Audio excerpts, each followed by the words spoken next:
le Dieu qui accorde le réconfort en toute occasion.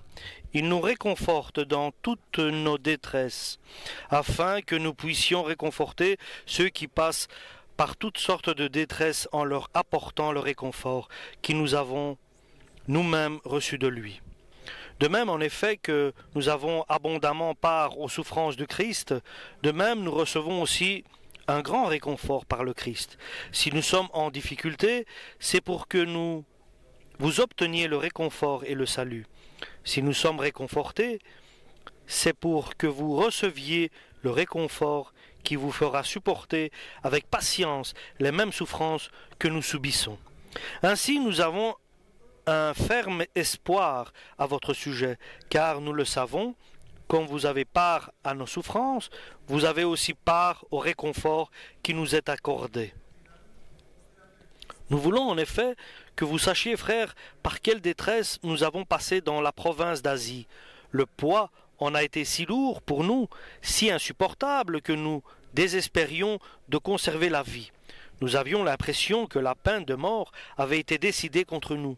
Cependant, il en fut ainsi pour que nous apprenions à ne pas placer notre confiance en nous-mêmes, mais uniquement en Dieu, qui ramène les morts à la vie. C'est lui qui nous a délivrés d'une telle mort, et qui nous en délivrera encore. Oui, nous avons cette espérance en lui, qu'il nous délivrera encore, et vous y contribuez vous-même en priant pour nous. Ainsi Dieu répondra aux prières faites par beaucoup en notre faveur. Il nous accordera ce bienfait, et beaucoup le remercieront à notre sujet. Voici en quoi nous pouvons être fiers. Comme notre conscience en témoigne, nous nous sommes conduits dans le monde, et particulièrement envers vous, avec la simplicité et la sincérité qui vient de Dieu. Amen. L'apôtre Paul, lorsqu'il est parti et il est arrivé à Éphèse, et son troisième voyage, il est passé d'abord par la Grèce et il a annoncé l'évangile dans toute la Grèce. Dans son deuxième voyage, il est allé en Asie. Là aussi, Dieu l'a béni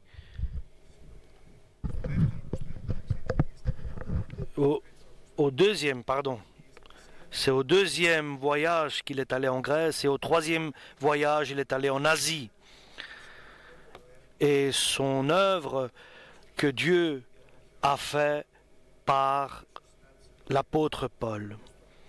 Il a trouvé 12 fidèles qui ne connaissaient pas le baptême du Saint-Esprit à Éphèse, et il a demandé s'ils avaient été baptisés au Saint-Esprit. Et il disait, nous ne savons même pas s'il y a un Saint-Esprit, mais vous avez été baptisés au quoi? À qui? Et comment dites-vous qu'il n'y a pas de Saint-Esprit? Et lorsqu'ils ont confessé qu'ils ont été baptisés au baptême de Jean le Baptiste, alors ils ont été baptisés au Saint-Esprit. Et l'œuvre a commencé à grandir, à évoluer. Et puisqu'ils ont commencé de la synagogue, ils ont commencé à parler avec assurance de la parole de Dieu, et a commencé la première moquerie. Alors il a pris les disciples qui étaient avec lui, ils sont allés dans une école qui était à un certain Tyrannus, et tout le monde avait appris pour Jésus-Christ.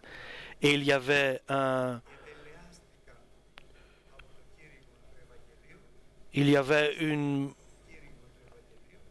grand nombre de personnes qui sont devenues des enfants de Dieu. Donc, Dieu a fait de grandes choses Et Dieu, pour aider l'apôtre Paul, pour que l'évangile soit annoncé, il a fait de grandes œuvres, de grands prodiges. Et nous savons que même ce que portait l'apôtre Paul, permettait de guérir les fidèles par leur foi, parce qu'ils savaient que Dieu était avec l'apôtre Paul. Et la parole de Dieu évoluait et grandissait.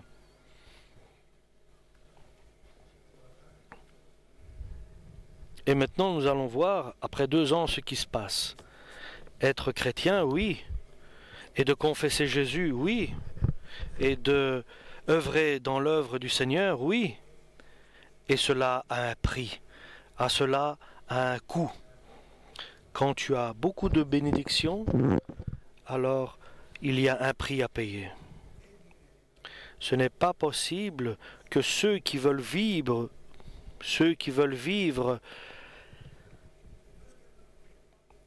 dignement vont être chassés et méprisés, à moins qu'ils se confondent dans le monde. Il y a 2 chemins. Il y a le chemin de la facilité, le grand chemin, la grande porte. Là, tout est facile et beau. Personne ne sera contre toi. Mais quand tu vas dans la grande porte et le chemin large, personne va être contre toi. Mais Dieu n'est pas avec toi là. Et nous savons que la fin n'est pas la vie éternelle, mais la vie dans la perdition. Mais quand tu vas avec tu dois savoir, quand tu es avec le monde, tu les déranges pas. Et ils ne te critiquent pas. Ils ne sont pas contre toi. Si tu ne leur parles pas de l'évangile. Mais si tu veux que Dieu soit avec toi, et si tu veux que ce que tu accomplis soit juste et béni, alors tu passeras par la petite porte et le chemin étroit. Et c'est ce chemin-là qui mène à la vie éternelle. Et le temps est venu où il faut payer. Il y a un prix. Et la bénédiction dépend seulement de ta volonté. Et aujourd'hui, je peux vous dire que Dieu nous met devant un choix très important. Aujourd'hui, chacun de nous doit prendre sa décision, une décision. Tu veux que Dieu te bénisse? Tu veux que Dieu te bénisse énormément? Tu veux que Dieu soit glorieux dans ta vie? Il y a un prix. Si tu ne veux pas avoir un grand prix, tu n'auras pas non plus une grande bénédiction. Si tu veux avoir une grande bénédiction, cela a un grand prix. Et le prix est quoi? Ils vont se moquer de toi, il y aura des railleries, il y aura des persécutions, il y aura des gens qui vont dire du mal de toi, ils vont te provoquer,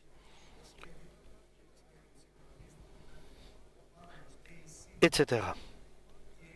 Et nous savons que tout cela rend l'homme hésitant. Nous savons que il y a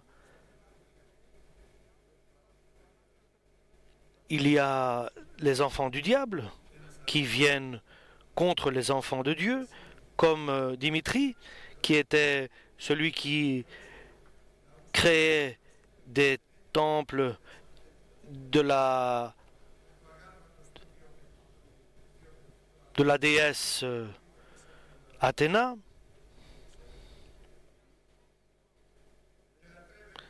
Et Artémis, pardon.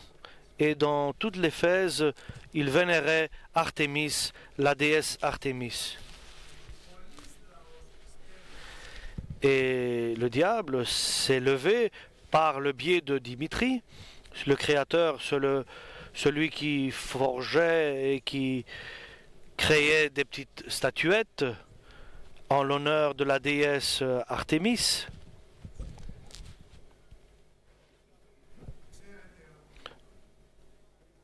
Vous savez que la déesse Artémis nous procure beaucoup de travail et beaucoup d'argent.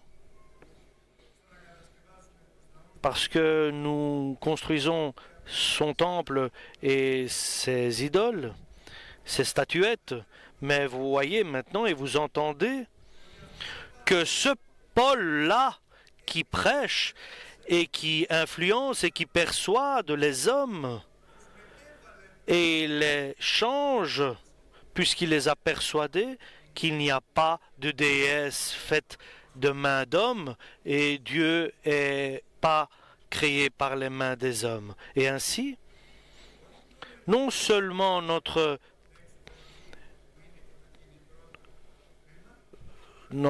métier va être perdu et notre gain va être terminé. Et il dit des mots contre. Et même le grand temple d'Artémis va être considéré comme néant, comme sans valeur, et nous allons perdre notre travail et notre gain. Et le secrétaire de la ville a dit, mais eux, ils ne disent rien du mal contre vous, ils n'ont pas blasphémé vos dieux, vos déesses. Mais les mauvaises langues, les mauvaises paroles, les critiques qui ont été faites ont eu une certaine influence. Bien sûr que nous n'acceptons pas ces critiques.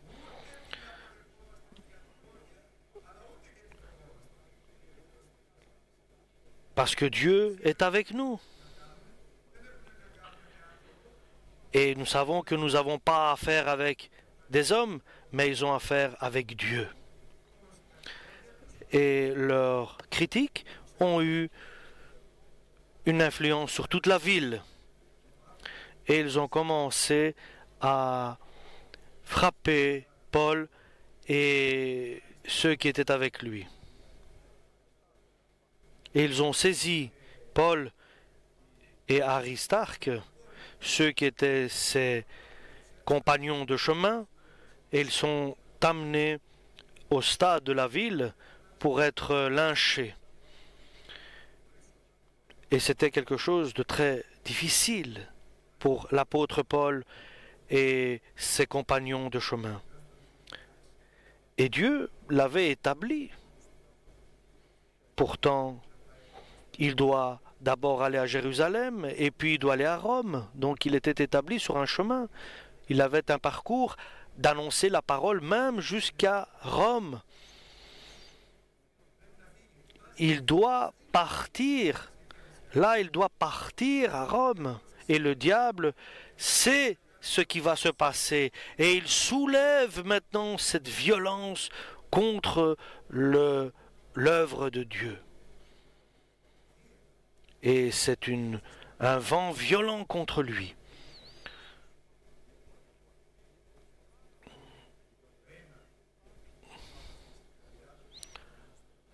Et Paul, il ne fait pas ce qu'il veut, il désire aller à Rome. Il a une mission, il a un ordre de Dieu, tu dois aller à Jérusalem et puis à Rome. Et de l'autre côté, il voit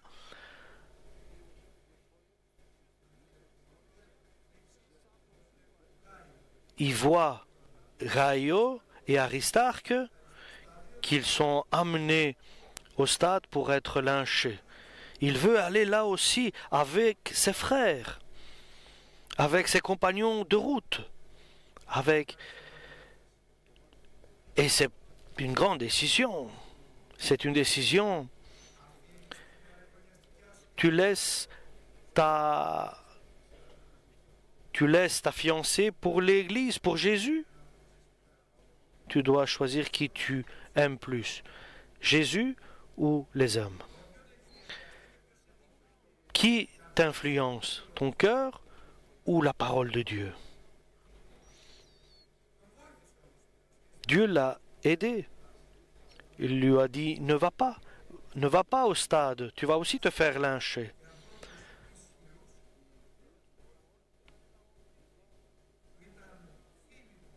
Des hommes qui étaient des amis de Paul, ils l'ont supplié de ne pas aller au stade. Et Paul, il n'est pas allé. Et nous allons voir maintenant ce que Dieu va faire. Tout ce monde qui est fâché et qui est contre l'apôtre Paul et ceux qui étaient avec eux, avec lui. Et comment Dieu va les libérer? Est-ce que Dieu peut faire quelque chose contre une foule qui est déchaînée? Et ils n'ont personne qui peut les défendre et ils n'ont pas une force personnelle pour se défendre. Là où il n'y a personne qui peut te défendre, alors Jésus viendra te défendre. Dans un cas pareil. Mais tu ne dois pas avoir peur et ne pas hésiter. Et Dieu, par Jésus-Christ, et il a mis le secrétaire de la ville, et il leur dit, arrêtez, qu'est-ce que vous faites là?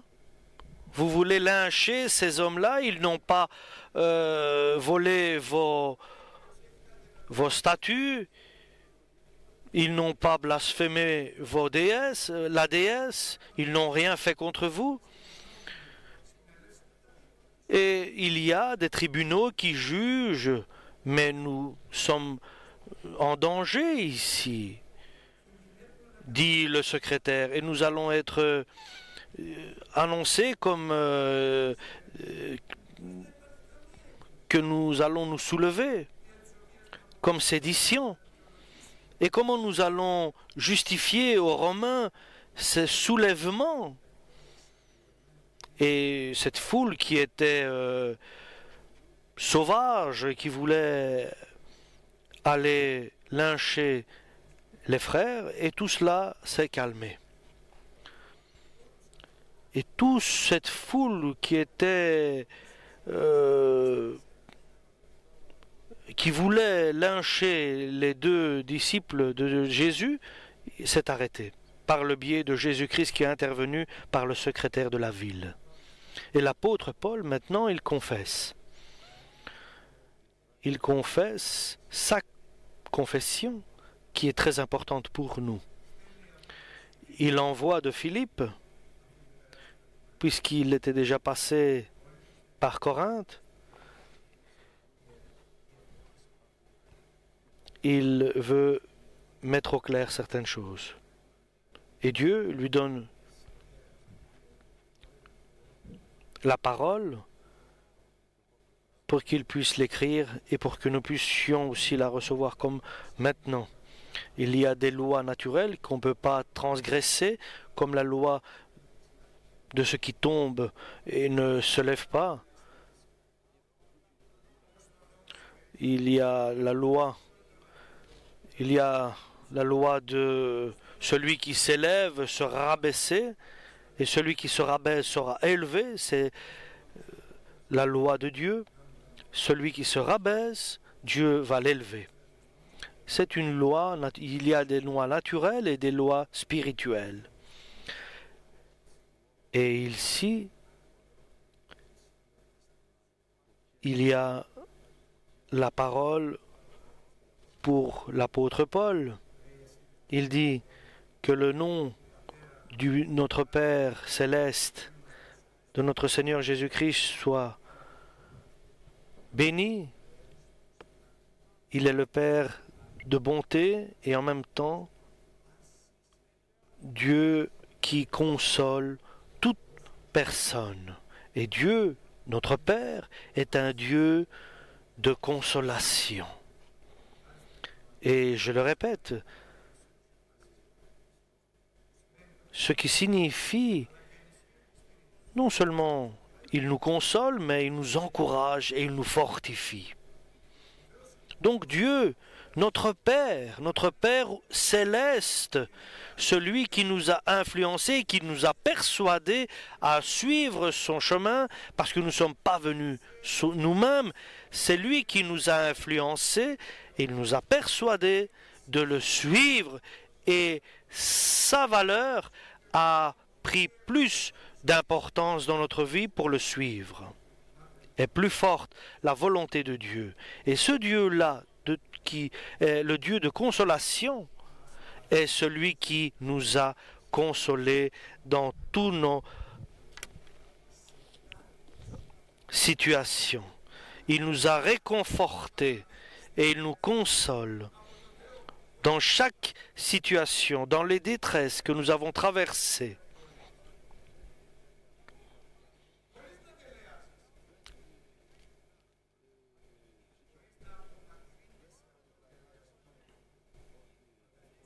Et en restant ferme avec Dieu, Dieu va nous réconforter, va nous consoler dans toutes nos détresses. Il n'y aura pas de souffrance que Dieu ne connaît pas dans ta vie. Alléluia. Et comment il va te réconforter? Avec des forces célestes, avec des puissances célestes. Et ne sois pas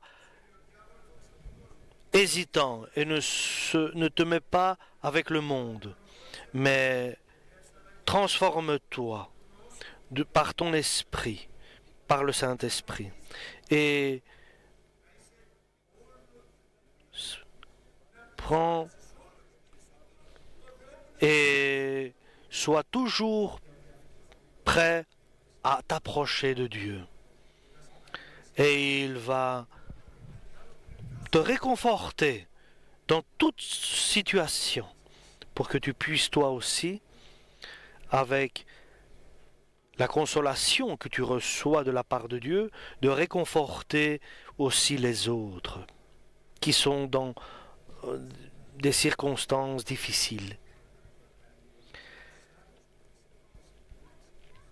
Par toi, il console aussi les autres, il réconforte les autres. Et nous devons donner attention à la loi spirituelle de Dieu. Et autant nous souffrons, autant nous recevons le réconfort de Dieu. Autant nous traversons des souffrances en Christ, autant abonde le grand réconfort par le Christ. Attention, les moqueries, ceux qui vont contre nous et qui se moquent de nous, et les méthodes du diable, au nom de Jésus, nous devons les chasser pour que Dieu nous réconforte, pour que nous puissions être prêts aussi à consoler les autres par des réconforts de parole. Donc l'apôtre Paul révèle, si nous sommes dans la souffrance, Dieu nous dit, j'ai vaincu le monde. C'est notre foi, grâce à la foi que nous avons en Dieu. Et par cela, nous pouvons vaincre le monde. Et nous savons que les derniers temps, nous aurons des difficultés. Ou bien, nous sommes réconfortés par Dieu. Et Dieu permet dans notre vie que nous puissions traverser des souffrances et des détresses pour que nous puissions, lorsque nous sommes réconfortés et consolés, de pouvoir le faire aussi aux autres. Et lorsque nous acceptons ce que Jésus a souffert, alors nous sommes prêts à soulager les autres qui souffrent les mêmes souffrances.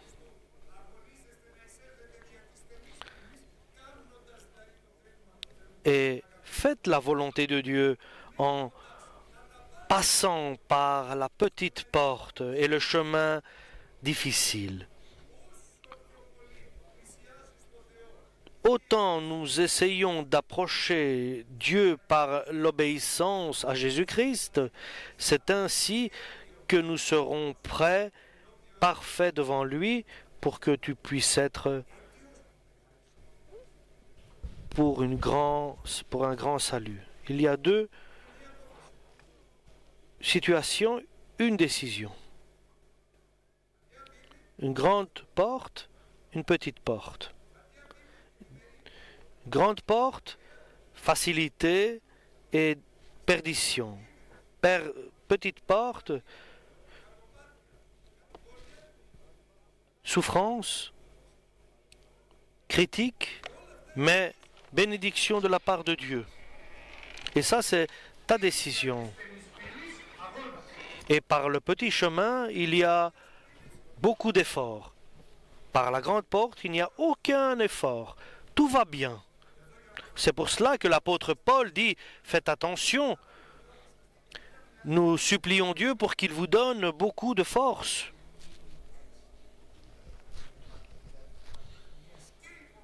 Et par votre patience, nous allons hériter la bénédiction de Dieu. Il y a ceux qui héritent le royaume céleste, les promesses de Dieu, et il y a ceux qui ne héritent pas. Et par la patience, nous allons gagner cet héritage.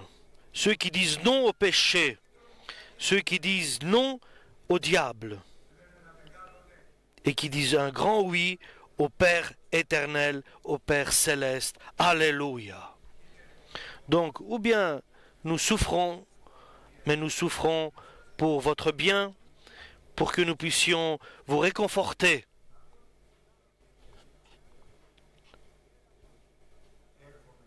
Nous avons besoin de patience dans ce que nous traversons, par lesquels nous sommes la cause.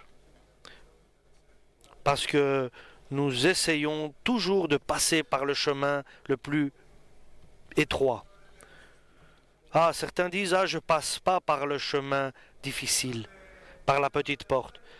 Je vais aller à un petit rendez-vous, je vais aller boire quelque chose, je vais aller faire... Voilà l'influence.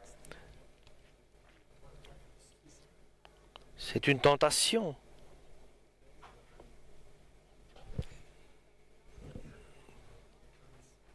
Et nous savons que ils nous haïssent, mais certains nous font les amis, mais notre seul ami est Jésus-Christ. Alléluia.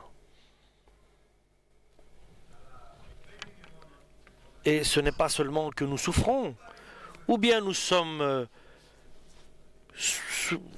réconfortés. Nous sommes réconfortés par Dieu. Autant nous subissons des souffrances, nous allons être réconfortés encore plus par Dieu le Père Tout-Puissant. Et pas par des souffrances qui proviennent du péché, des souffrances qui viennent par des manières de faire comme le monde. Là, nous n'allons pas recevoir la consolation et le réconfort de Dieu, mais des souffrances qui proviennent à cause que nous avons décidé de marcher sur le chemin difficile, le chemin étroit, et de passer par la petite porte. Alléluia.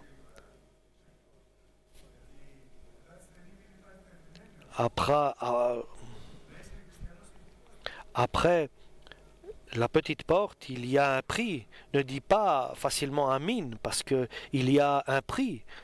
Il y a ceux qui se moquent de nous, ceux qui vont dire du mal de nous.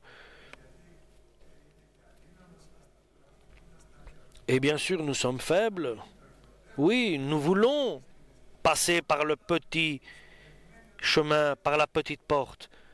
Nous disons Amin, mais nous disons aide-nous aussi, Seigneur, parce que nous ne sommes pas capables de marcher sur ce chemin seul. Et ici, l'apôtre Paul confesse, je ne veux pas que vous ignorez que nous sommes arrivés même au moment où nous ne pouvions plus penser vivre. Nous avions perdu tout espoir de vivre. Je n'en peux plus, je suis arrivé à bout, je suis découragé. Et comme Jérémie disait, j'avais décidé de ne plus parler, mais le Saint-Esprit me brûlait de l'intérieur et je ne pouvais pas arrêter de parler. Nous ne pouvons pas fermer notre bouche. Et là, dit l'apôtre Paul, nous sommes arrivés à une telle difficulté et persécution et souffrance. Et autant nous avions reçu cette souffrance et cette persécution, Dieu était plus avec nous. Et Dieu était beaucoup plus béni et glorifié. C'est comme quelqu'un qui donne des coups de pied sur un mur ou sur des clous. Et nous savons que l'apôtre Paul, avant d'être converti au christianisme, il était contre les chrétiens. Il arrêtait les chrétiens, il les mettait en prison, il allait contre la volonté de Dieu. Frère, est-ce que tu es déjà arrivé à un moment où tu as perdu espoir et tu as perdu ta force? Oui, nous sommes arrivés à des moments où nous n'en pouvons plus, où nous sommes découragés. Et comment nous allons être confrontés et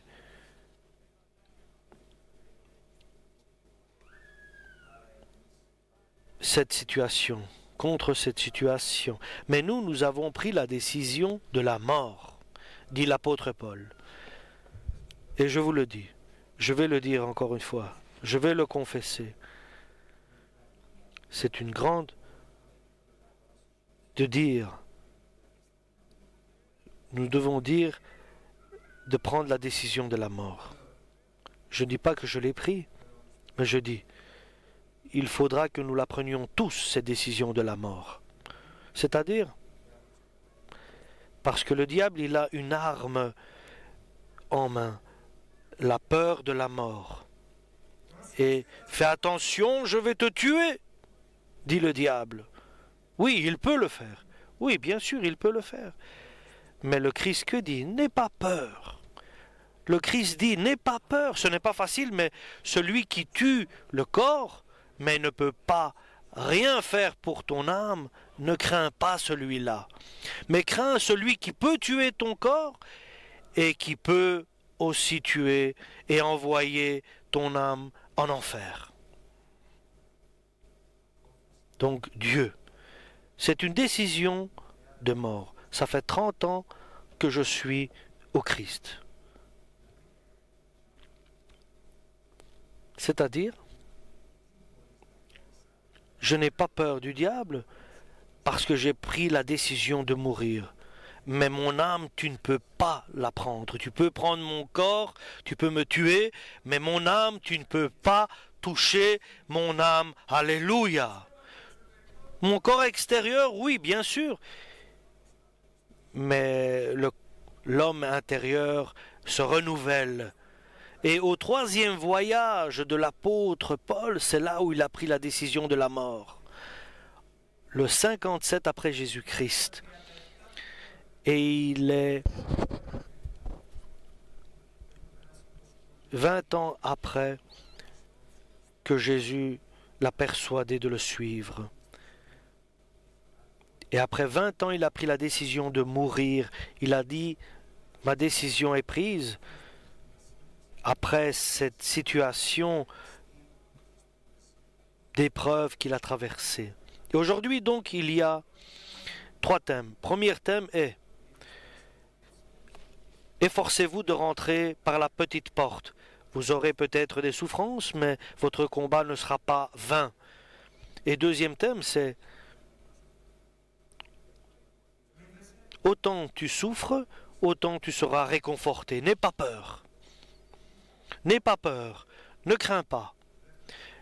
Et prends la décision de la mort. Quoi qu'il arrive, tu dois te défaire de cette crainte de mourir. Et si tu ne peux pas, demande de l'aide à Dieu. Mais prends la décision, parce que si tu ne prends pas cette décision de mort, Dieu t'obligera à la prendre par des situations qu'il mènera devant toi. Parce qu'il est important, ces derniers temps où nous vivons, de craindre seulement Dieu et pas le diable.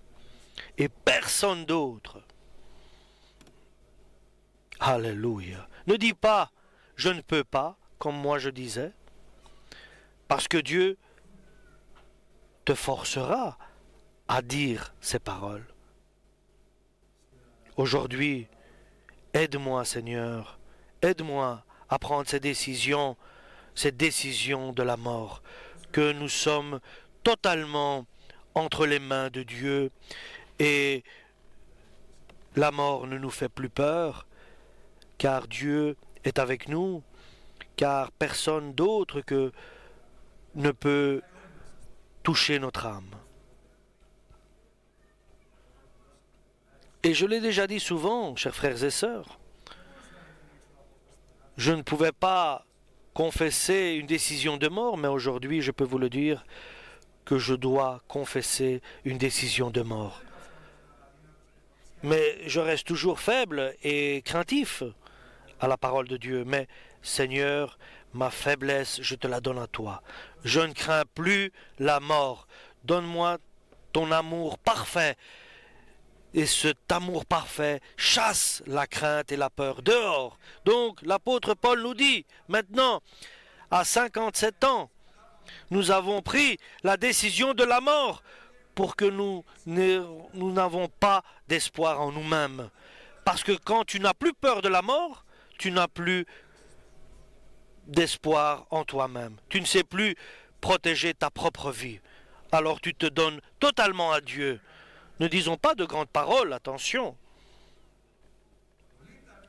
Soyons très humbles avec une grande crainte.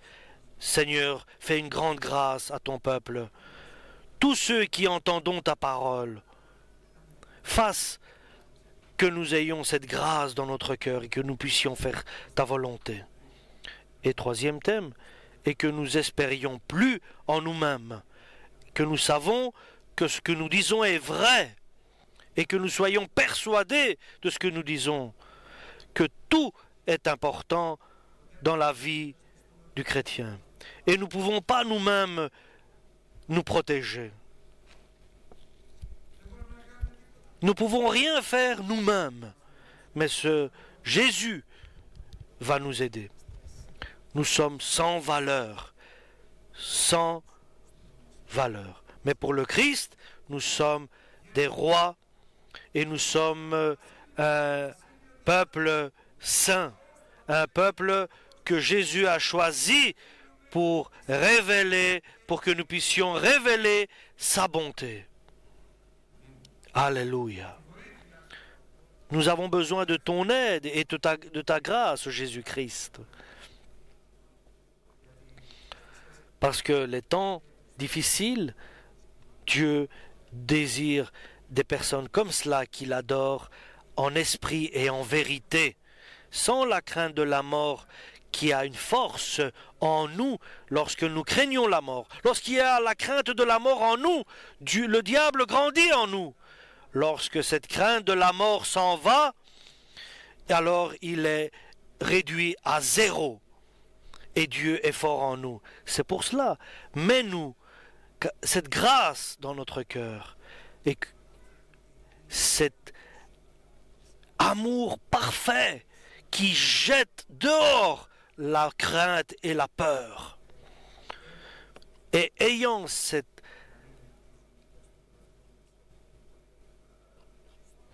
décision, alors nous sommes entre les mains de celui qui ressuscite les morts.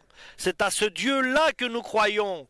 Et c'est pour cela que nous avons pris la décision de la mort, car Dieu ressuscite les morts. Alléluia. Et maintenant, je suis tranquille. Je l'ai dit et je suis maintenant sans problème. Il y a des choses, c'est difficile à dire. Nous avons difficile à le dire, mais nous devons le faire. Mes chers frères et sœurs, par la grâce de Dieu, nous pouvons le dire. Et l'apôtre Paul dit, je peux tout réussir par le biais de Jésus-Christ. Oui, nous sommes sans valeur, nous valons rien, mais celui qui demeure en nous est le Tout-Puissant et le Créateur de l'univers. Alléluia! Jésus-Christ, le Fils du Très-Haut, du Tout-Puissant, est le Roi des rois. Il est le Roi des rois. À lui a été donné tout pouvoir sur la terre et dans les cieux. Alléluia! Qui peut aller contre nous lorsque Dieu est avec nous? Moi, je suis faible, mais Dieu est tout-puissant. Alléluia! Il est notre Père éternel, notre Dieu. Alléluia! Alléluia! Il est tout-puissant. Rien ne peut lui résister. Alléluia!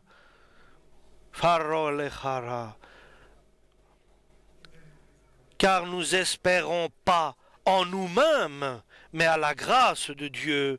Alléluia. Parce que nous savons, il nous a libérés. Il nous libérera encore et encore. Il va garder notre foi jusqu'au jour où il viendra nous chercher. C'est pour cela, en continuant, il dit, maintenant nous sommes fiers. Et en quoi tu es fier, apôtre Paul? La fierté, c'est que nous avons une conscience, une bonne conscience. Nous avons une confession d'une bonne conscience. Nous avons peur de rien maintenant. La peur est partie. Et notre crainte est entre les mains de Dieu, est entre les mains de Jésus, quoi qu'il arrive. C'est Jésus qui prend entre ses mains la crainte et la peur. Alléluia. Et quoi qu'il arrive dans l'avenir, la crainte et la peur est entre les mains de Dieu. Nous avons une bonne conscience. Alléluia. Que nous avons été parfaits et sincères devant Dieu. Pas avec une sagesse charnelle, mais par la grâce de Dieu. Alléluia. Et nous vivons parmi le monde. Et l'apôtre Paul qui dit, c'est ce que je pense aussi, dans le monde, comment nous allons nous comporter? Parce que nous savons que dans ce monde, il y a le diable qui règne. Comment nous allons nous comporter dans ce monde? Par la grâce de Dieu, nous allons nous comporter dans ce monde. Et par la grâce de Dieu, dans l'église de Jésus-Christ, dans sa maison. Parce que ces paroles sont bonnes. Je ne vous écris pas plus que ce que je vous écris. Ces paroles sont vraies. Nous ne disons pas des choses plus que ce qui est écrit. Celui qui est ici, qui prêche, il ne prêche pas des choses que nous connaissons pas. Tout le monde, nous connaissons l'évangile qui est à tout le monde. C'est la force de Dieu qui sauve. Et en entendant, nous prenons de la force, parce que cette foi vient par ce que nous entendons. Alléluia. Et ainsi, selon que vous nous avez connus, que nous sommes, et nous sommes votre fierté, et vous êtes notre fierté pour ce jour où le Christ viendra nous chercher. Et ça, c'est la quatrième chose. Celui qui est fier en Jésus, qu'il soit fier.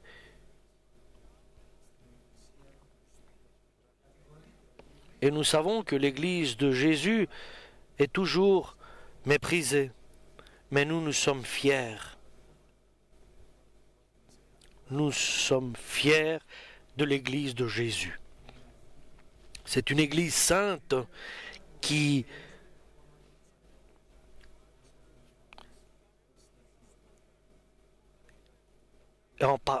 est de personnes saintes, qui est composée de personnes saintes. Et nous sommes fiers pour vous. Et nous, nous sommes fiers. Pour la première Église apostolique est fière pour ce que nous vivons. Et nous, nous sommes fiers l'un pour l'autre. Que cela signifie être fier? Cela signifie que je suis honoré par tous, parce que le nom de Jésus est écrit de chacun de nous dans le livre de vie. Mais il fait peut-être des choses qui ne sont pas sages, mais il est de Dieu, c'est un enfant de Dieu. Et nous condamnons contre chaque frère qui ment au nom de Jésus. Je sais que mes frères sont tous saints. Le pire, c'est moi. C'est ainsi que dit l'apôtre Paul. Je suis pas digne d'être appelé un apôtre. Je suis le dernier des derniers, le dernier des saints. Et je suis le pire des pécheurs. Si l'apôtre Paul le dit, qui es-tu, toi et moi, pour que nous le disions avec conscience? Amen. Alléluia pour la parole du Seigneur.